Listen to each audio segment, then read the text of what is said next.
Assalamualaikum warahmatullahi wabarakatuh. Selamat pagi, salam sejahtera untuk kita semua. Izin Bapak Ibu mengganggu kembali waktunya. Hari ini jadwal kita yaitu berdiskusi bersama guru yang telah mengikuti pelatihan pembelajaran mendalam untuk kita saling berbagi dan merefleksi di sini bersama tim kecil kita, sama seperti kemarin, yaitu para wakil kepala sekolah dan koordinator komite pembelajaran. Lalu kemudian bersama tim PN ini, guru-guru PN yang sedang mengikuti pelatihan PN, kita akan menyusun proposal perencanaan program Bapak Ibu untuk kita penimbasan atau sosialisasi bersama nanti dengan rekan-rekan sejawat kita. Lalu kita akan menyiapkan instrumen-instrumen apa saja untuk pembiasan mengenai PB yang pertama. Lalu kita baru masuk nanti menyiapkan instrumen untuk pretest Bu, pretest pembelajaran mendalam. Lalu menyiapkan PPT, bahan materi untuk sosialisasi pembelajaran mendalam. Baru kita nanti akan berdiskusi untuk menentukan kapan waktu kita untuk pengimbasan pembelajaran mendalam. Jadi Bapak Ibu, sebelum memulai diskusi kita hari ini, marilah kita membaca basmalah. Bismillahirrahmanirrahim.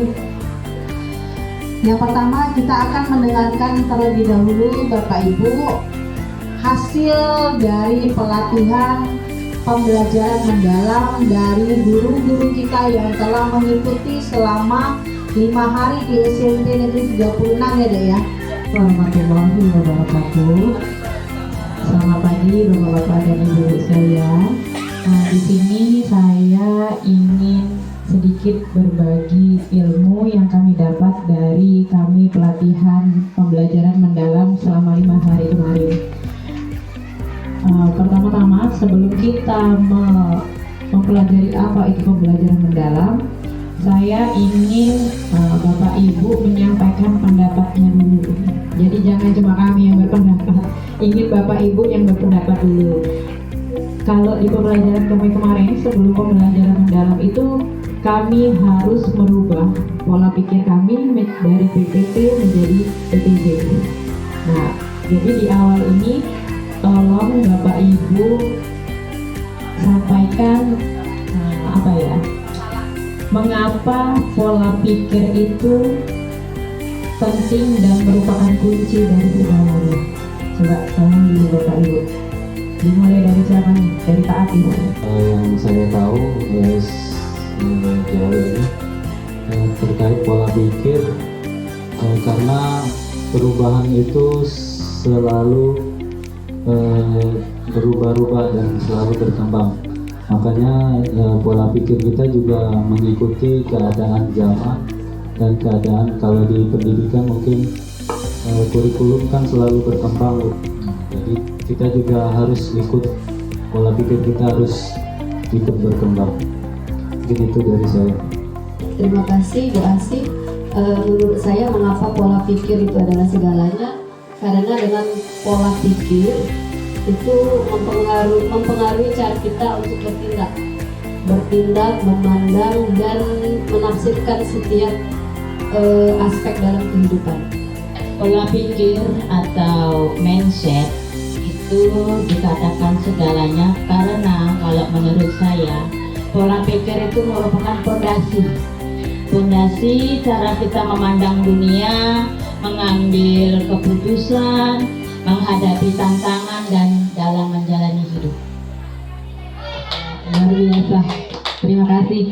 Jadi iya benar Bapak Ibu, dari berbagai pendapat yang sudah Bapak Ibu sampaikan pada dasarnya itu sudah menggambarkan kenapa pola pikir itu memang segalanya. Jadi dalam pembelajaran mendalam ini, kenapa pola pikir dulu yang perlu ditekankan? Karena memang ketika proses pembelajaran mendalam ini, ketika mulai dari guru, murid, pihak sekolah dan keluarga, baik orang tua, itu mereka mempunyai pola pikir yang bertumbuh, maka proses pembelajaran kita akan tujuan dari pembelajaran kita ini akan sampai dan tercapai.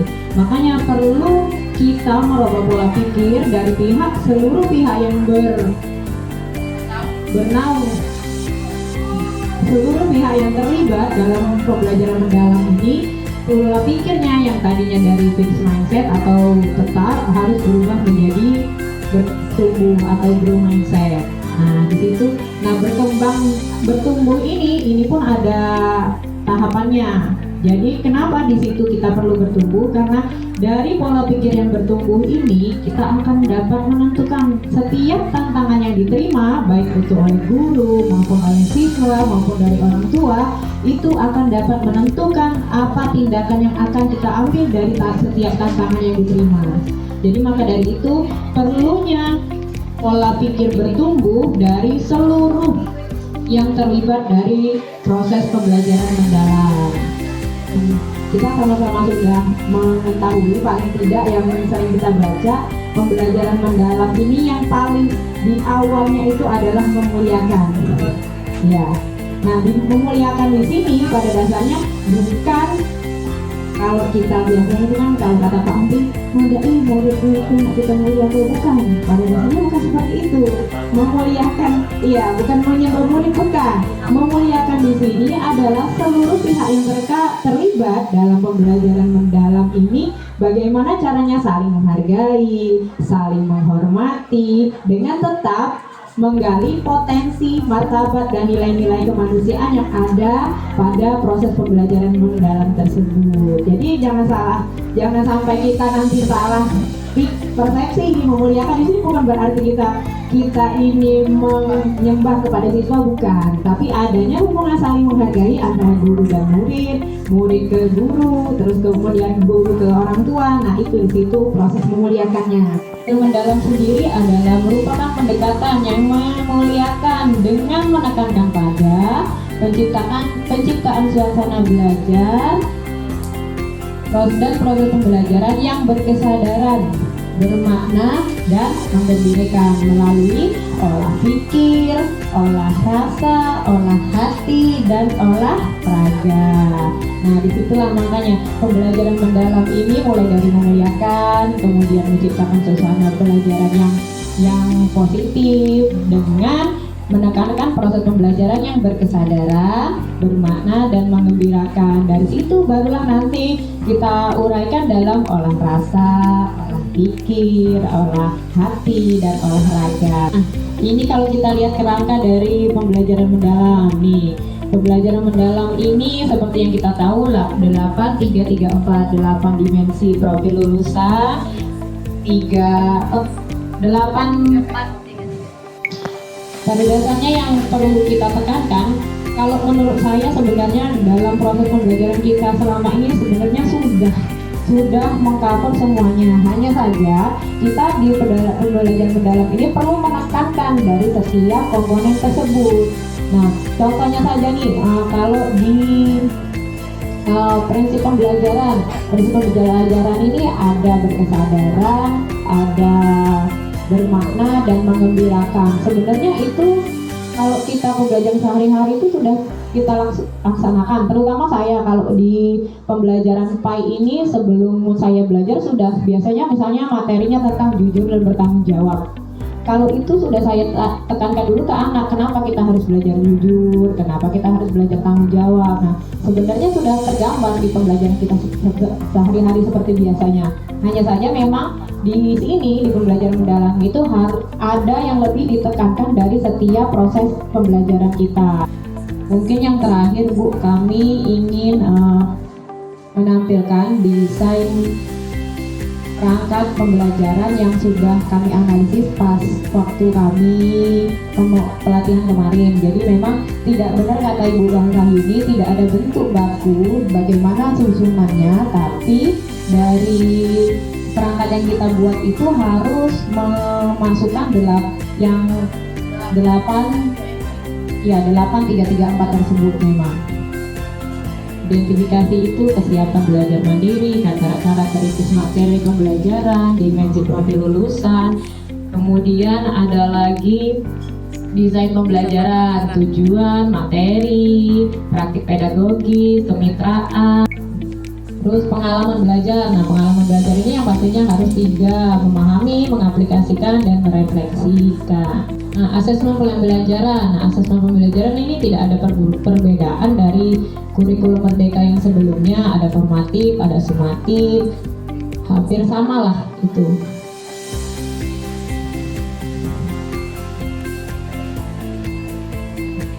Nah, begitulah Bu, saya rasa cukup. Mungkin demikian pemaparan dari saya. Lebih dari kurang saya mohon maaf.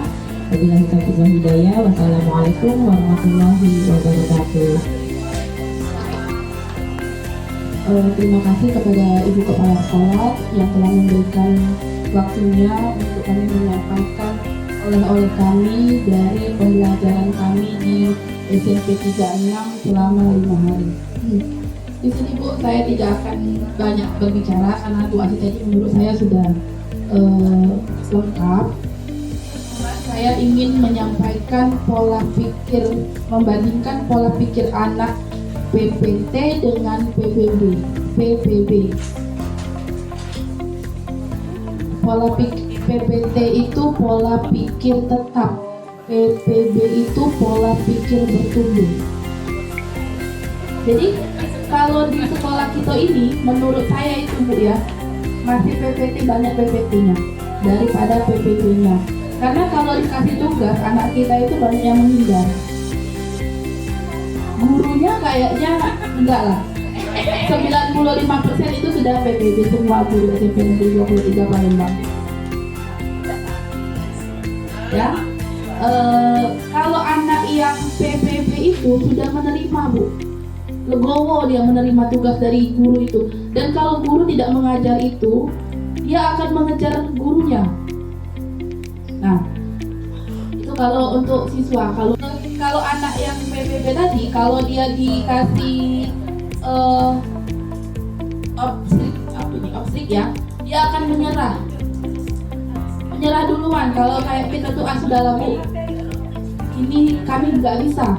Padahal Bapak Ibu, anak itu kalau kita push terus, anak itu akan bisa. Digiring, anak itu digiring. Kayak anak-anak kita ini sebenarnya Bu, kalau menurut hasil kami kemarin sudah kami sampaikan, katanya itu dipush terus Bu. Dia nggak mau masuk, disuruh masuk, ditanya apa maunya anak ini. Kalau anak yang PPB itu, dia dikasih tugas yang kerjakan gitu. Sedangkan kalau efeknya kalau anak yang PPT itu bagi dia mubazir. Sekolah itu cuma duduk, dapat nilai, jajan. Kalau belajar itu ngerjakan tugas itu mubazir bagi mereka. Tapi kalau PPB itu, dia itu peluang ini. Dia berpacu Bu. Intinya dia tuh mau berpacu, anak PBB itu mau berpacu dia sama teman-teman. Jadi yakin kita sebagai guru ini, kita yang mengejar anak itu. Benar kata Bu Asi tadi, bukan kita yang menyembah anak, tapi kita itu mengepus anak.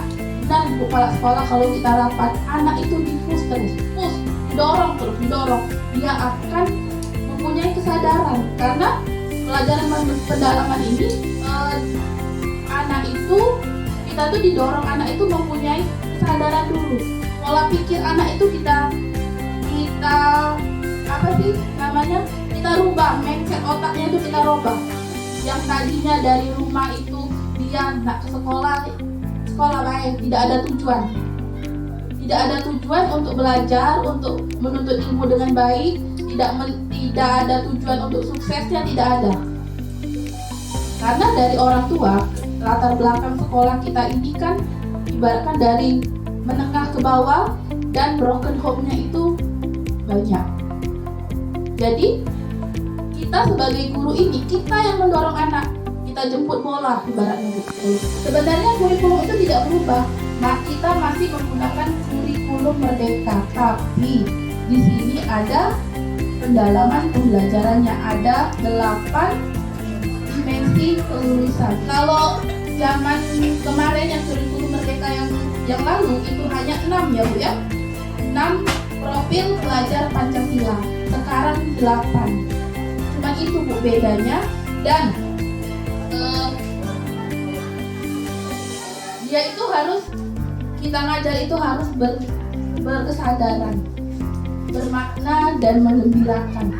Baiklah, terima kasih kepada Ibu Asi dan Ibu Esna. Saudara, Masya Allah, saya bangga sekali kepada Ibu Ibu Esna dan Ibu Asi, karena setelah saya mengamati, mendengar dan menganalisis semua kesimpulan yang Ibu berikan, benar sekali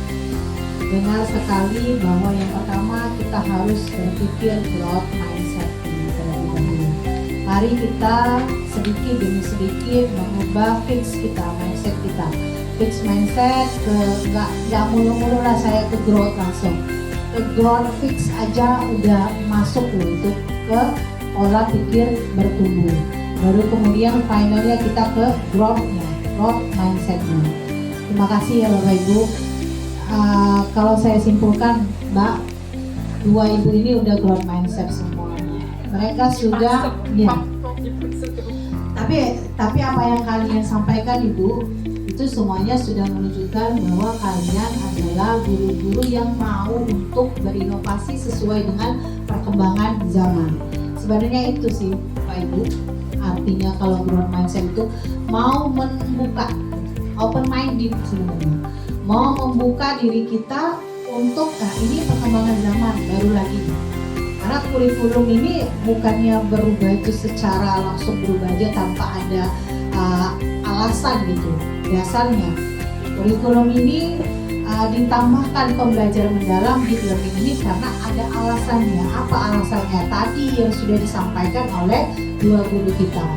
Dan yang paling penting betul sekali, yang pertama membuka PPT menjadi PPB, yang kedua tadi ya 8334. Kalau kami kepala sekolah tambah lagi inquiry kolaboratif, pendekatannya tim. Kalau kami lebih menghidupkan tim kalau kepala sekolah, ya.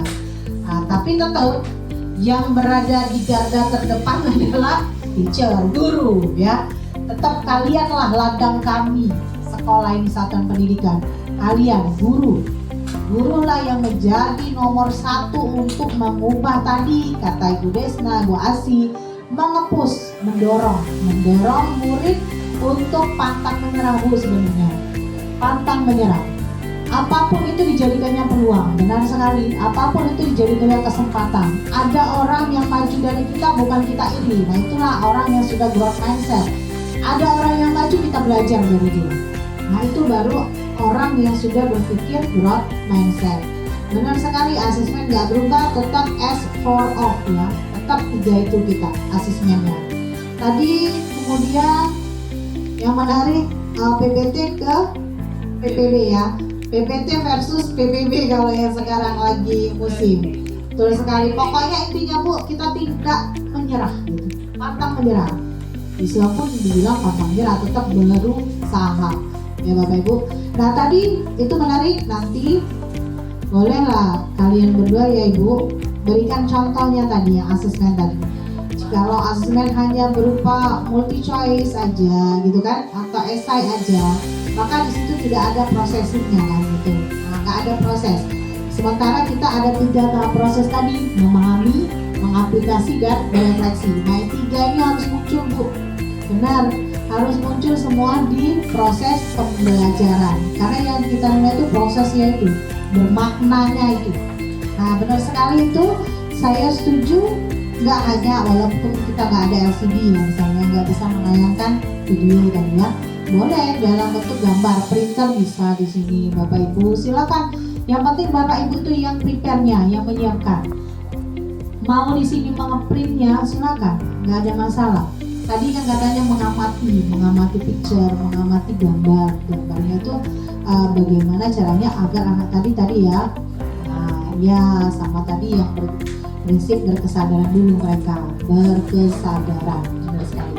Ya, sama tadi ya dikaitkan kepada 4, olah pikir, olah rasa, olah hati, olah raga. Karena semuanya Ibu itu terangkum dari Ki Hajar Dewantara itu ya.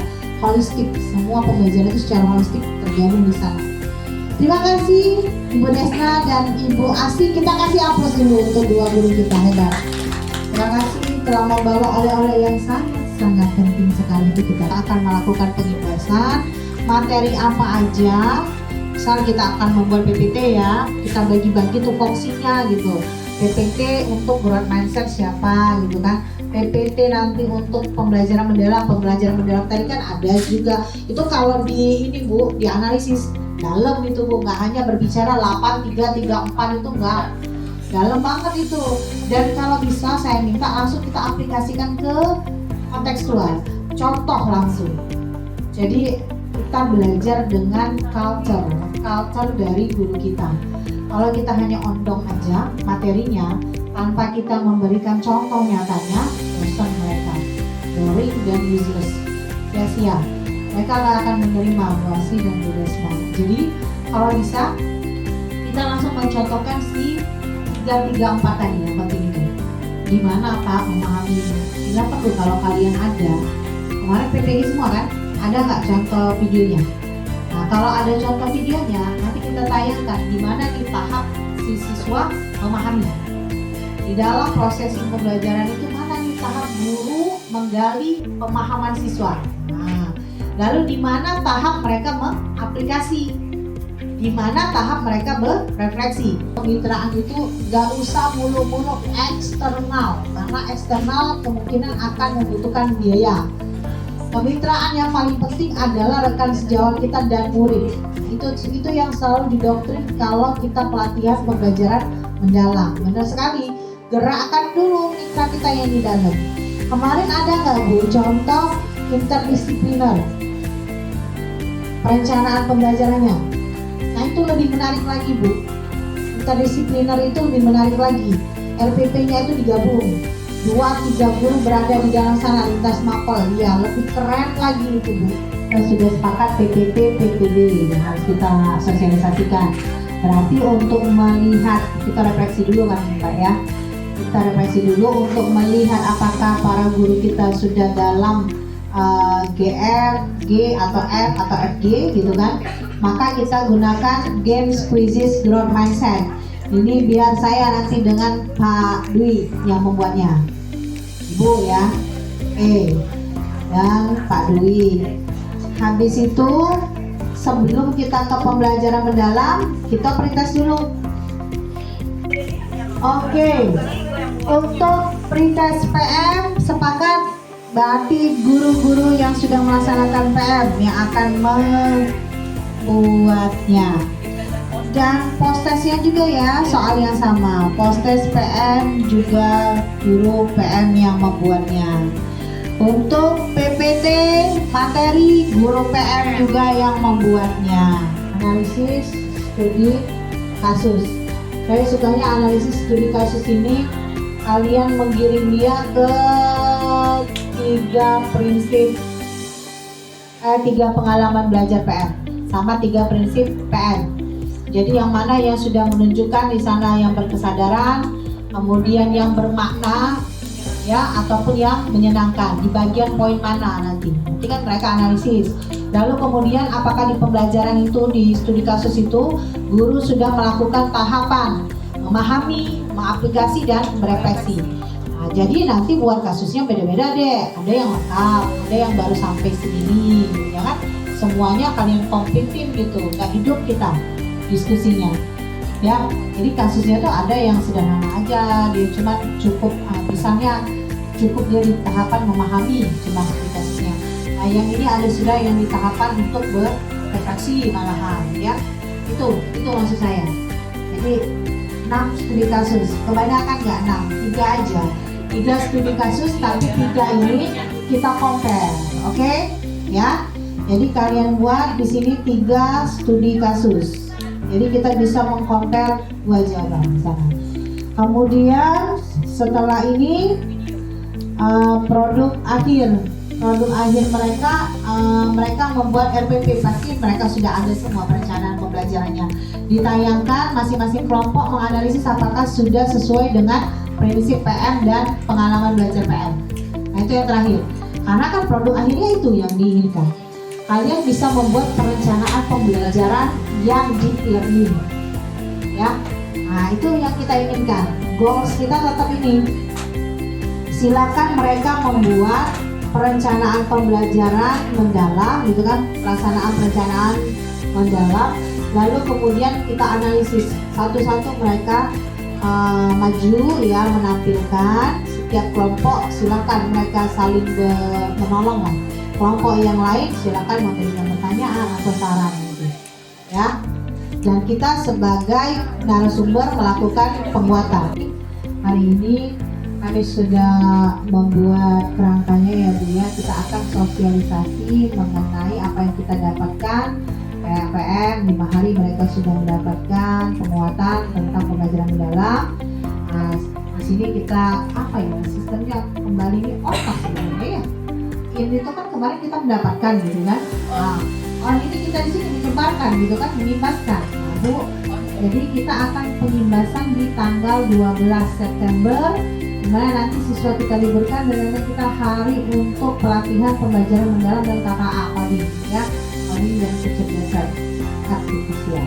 Nah Bu, untuk coding ini Bu nanti kita ada di akhir ya, di akhir ya, ya di akhir Bu ya, sesi akhir setelah kita pembelajaran mendalam. Nah Ibu nanti kami minta untuk menjelaskan apa yang sudah Ibu dapatkan materi tentang KKA Bu. Karena KKA ini terintegrasi dengan TIK Bu, maka kami juga meminta contoh praktik baik dari salah satu guru TIK yang sudah mengajarkan mengintegrasikan coding ini di TIK Bu. Nah, tapi Bu, untuk contohnya ini kalau bisa tetap menerapkan tadi Bu, ya PR pembelajaran mendalamnya Bu ya, ada di situ muncul. Nah itu Bu, kami Bu minta tolong di tanggal 12. Terima kasih kepada Bapak Ibu yang sudah meluangkan waktu hari ini untuk kita berdiskusi. Bapak Ibu, perjuangan kita belum selesai karena kita masih mau membuat materi ya, persiapan menuju pengimbasan di tanggal 12 September 2025. Tetap semangat, selalulah berpikir PEB, positif, benar. Karena diajarin kemarin kan sekarang, kalau dulu SWOT itu strength, weakness, opportunity dengan trait. Kalau sekarang soal. Apa soal? Strength, opportunity, application, dan result. Jadi nggak ada lagi kata weakness karena kita udah PPB. Terima kasih. Saya akhiri dengan wabillahi taufiq wal hidayah. Wassalamualaikum warahmatullahi wabarakatuh. Waalaikumsalam warahmatullahi wabarakatuh. Pola pikir bertumbuh.